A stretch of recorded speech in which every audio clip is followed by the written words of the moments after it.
Well, let's go out and see what's happening.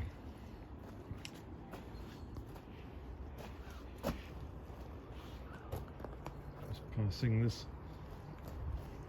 coronilla in the yellow form, a member of the pea family, and my goodness me, it is hardly ever out of flower.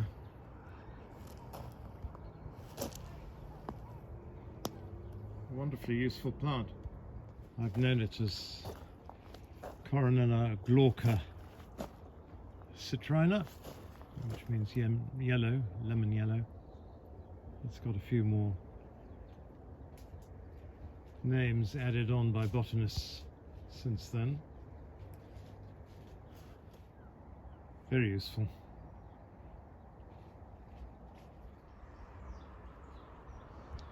Of course, the jolly snowdrops are going over.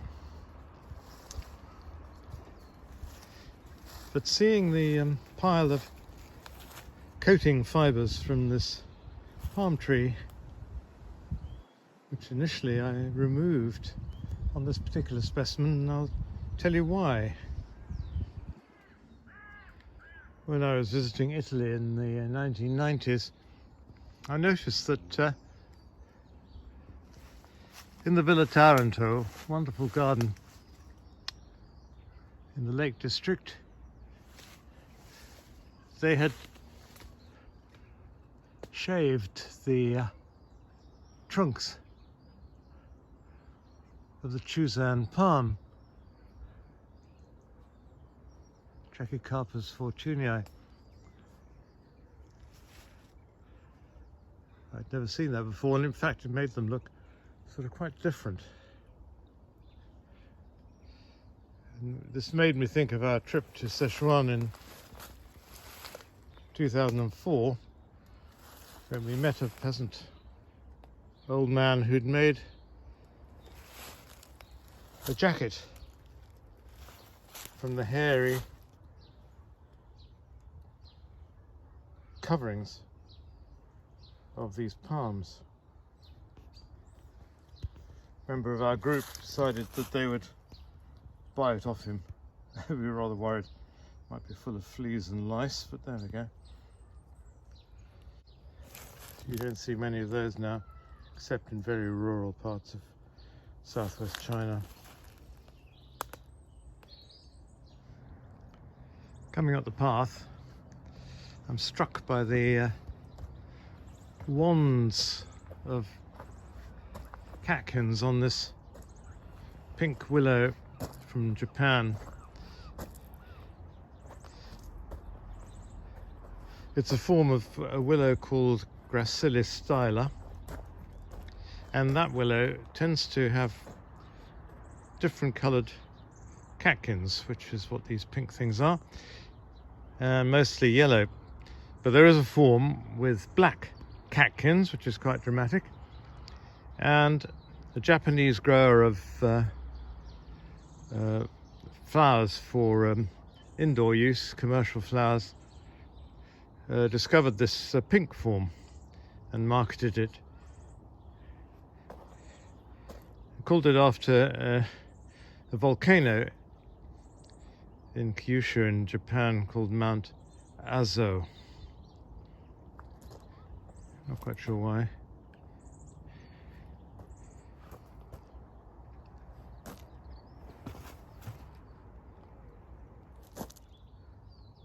And what I do love about this is the way the raindrops get caught in the hairs of the catkins like little jewels.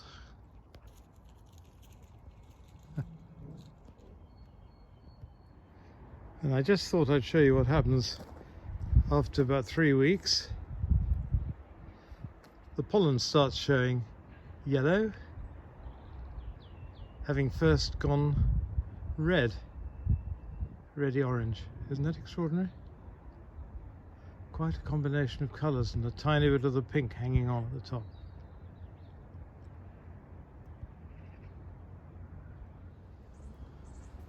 Now under the cutleaf beech, suddenly, over a day, this little group of winter aconites have popped up, seemingly from nothing to flowering. They start in the beginning of February here, because I know in some places they start earlier, but they're quite happy here. They've never made an enormous clump, but still they are quite happy. And over there we've got some daffodils starting to show themselves, and a cyclamen, a spring symphony about to erupt, if a symphony can erupt, of course. Some people have likened these to Elizabethan ladies, because they've got a sort of ruff around their necks, although I don't think an Elizabethan lady would be yellow, somehow more pale white.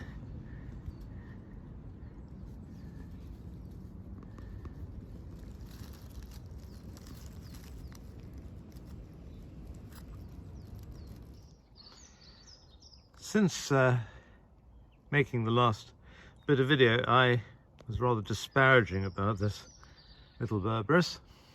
However, I was intrigued to know what it was, so I sent some photos of it to a world expert on berberis, actually, and who is making a revision of the genus.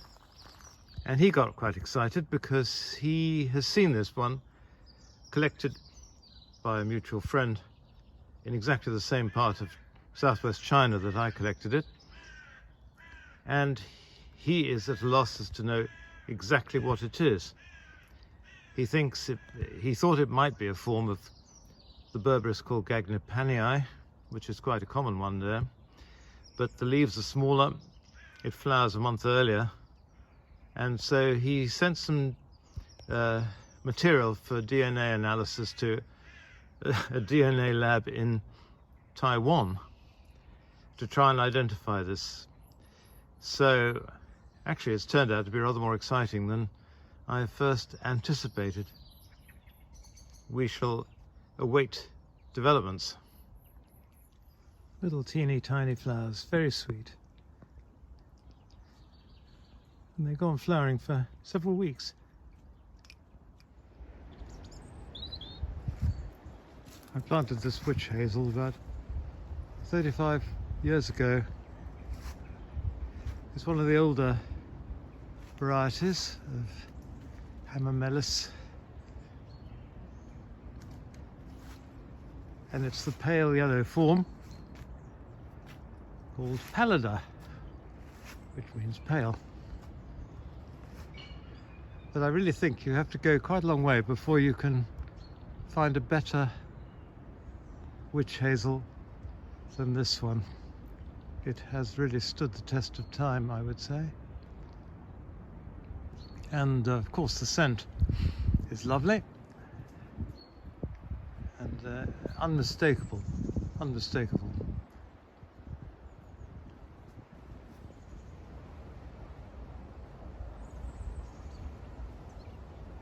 Here are a few more of the witch hazels. This one is a sort of reddy orange. Now they can sometimes get completely lost in amongst other shrubs, but what I found is if I plant it as I have done this one in a westerly aspect, then the lowish winter sun will light it up very satisfactorily. Aphrodite.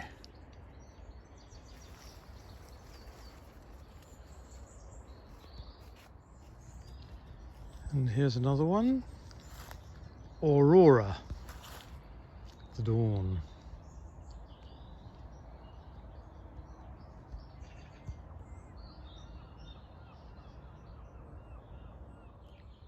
And another very yellow one,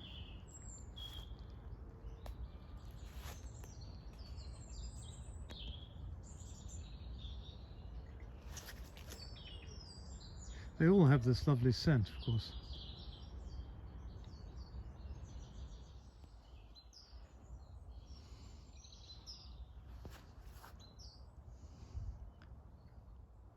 Here we have Yelena.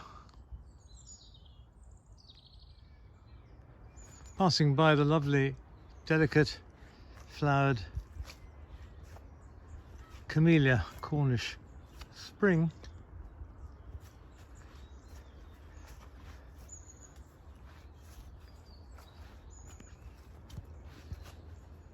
We see the flowers of crossbill rhododendron, which is the first to flower in this garden in January, and then it goes on and on. And it really has, although a very straggly habit, as they say. It's gone right up there. Luckily it's twined into a Valdivian Chilean berberis, and I'm glad it's being supported.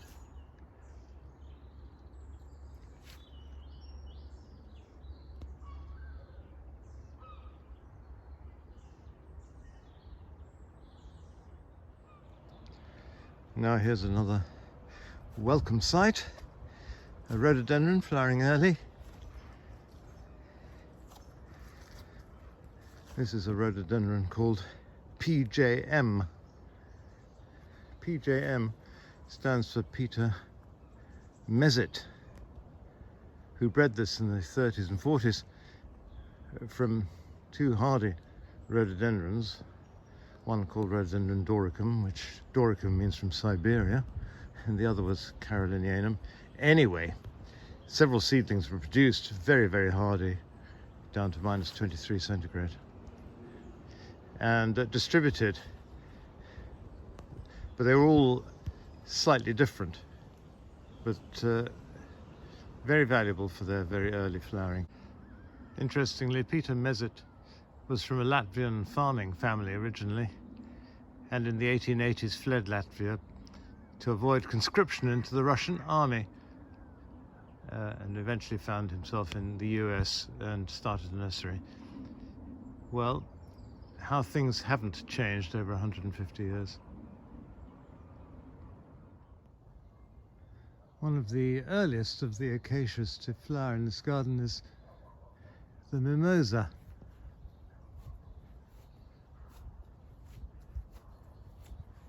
A lovely, bright lemon yellow, and really quite hardy. There are others which are going to flower a little later, which perhaps are slightly hardier, but this always gladdens the eye in February.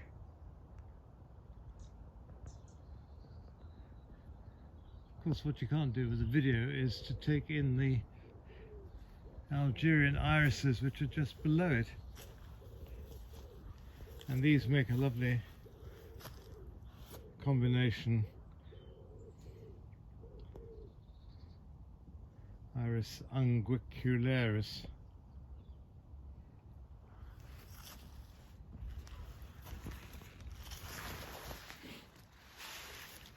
We'll try and find one which has just opened and has the best colour. They do pale with age. Lovely. Under the trunk of the old turkey oak, I'll leave you with my lovely drift of miniature daffodils, cyclamineus daffodils, which always put a smile on my face. Their ears are pinned back and they're ready to go to face the spring, which is only around the corner.